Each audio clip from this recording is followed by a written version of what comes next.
What's up, guys, and welcome back to Beyond the Void Horror Podcast. My name is Alex, and today we're going to be doing a spoiler-free review of the new Renfield movie that just came out with Nicolas Cage as Dracula. Let's get into it.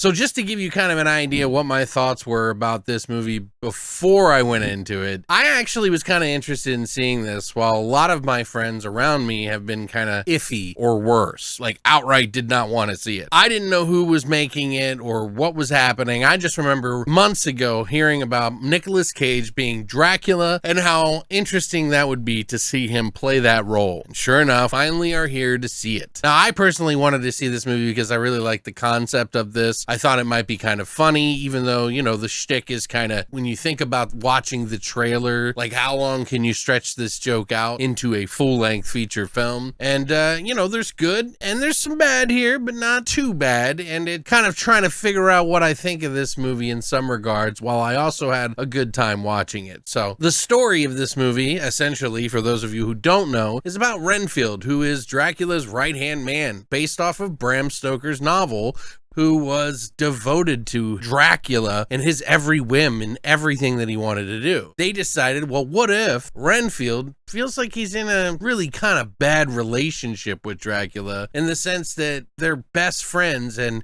he's just kind of being used. And obviously the joke there is that Dracula is controlling him to be this way and tricked him into being his servant in some ways. And he sort of changed over the decades. That's Renfield. So now Renfield in this movie, of course, is going to AA sort of for codependency. He's having codependent issues with Dracula, obviously, which is kind of a funny joke. And he meets up with this cop who is also fighting crime and kind of dealing with the dilemma of being a good person or not, because everyone around her is pretty bad. They team up together and he does some heroic shit accidentally, and suddenly he has kind of a new lease on life, wants to change his life back to the way it was. And this upsets Dracula and the bond that they had, and causes a lot of crazy hijinks in the process. Now, the good. I actually kind of thought some of this was pretty funny. I like the concept. I like the actors in it. This is a movie that is directed by Chris McKay, who, if you're not familiar, is the director of the Robot Chicken series and the movie. He also did the Lego Batman movie and the Tomorrow War. And we also have Ryan Ridley, who is a writer on Rick and Morty. He's done like 13 different episodes on there. He's also written many Community episodes too on that TV show. Plus, we got Robert Kirkman, who is the writer and creator of the franchise of The Walking Dead, as well as Outcast and a ton of other stuff. So it's got a pretty big, you know, group of people who are working together, who are all very talented. And obviously, we have the all-star cast, which is Nicolas Cage playing Dracula. I mean, who the fuck doesn't want to see that? I guess that's not everybody, but I certainly do. And was he any good at it? Damn right, he was actually pretty fucking good. He has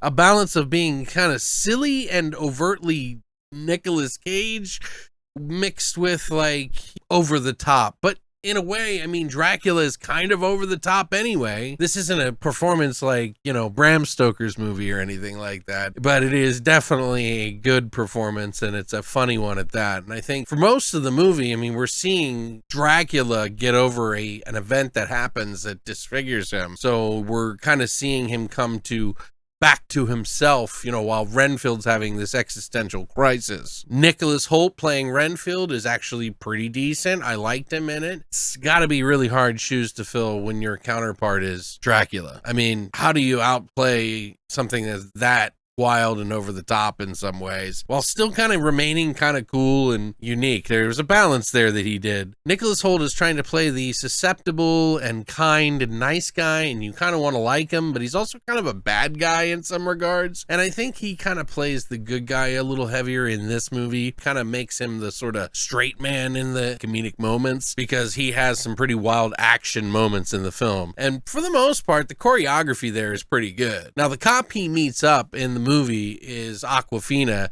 She wants to be the best cop there is out there, and so they kind of team up together to fight crime outside of Dracula, and everything sort of kind of gets mixed together in this big, wild, gory movie. Now, there is a lot of blood. I really did like the blood in here. Some of it seemed kind of like CGI style, but I don't know. There was definitely some practical in there. It just was a different type of gore, but it's a lot of fun. There's a lot of like gags as far as like the comedy in the choreography and the gore. So that's in there. I wasn't overly laughing at anything in the movie. I was just kind of having fun in some regards. I had some moments where I did laugh a few times. The shtick, so to speak, starts to wear off a little bit in the second and the third act, kind of becomes a little bit familiar, does lean a little too heavy on the love aspect in this film, which I think might turn a few people off. Nicolas Cage and Nicholas Hoult are sort of, you know, they meet multiple times throughout the movie,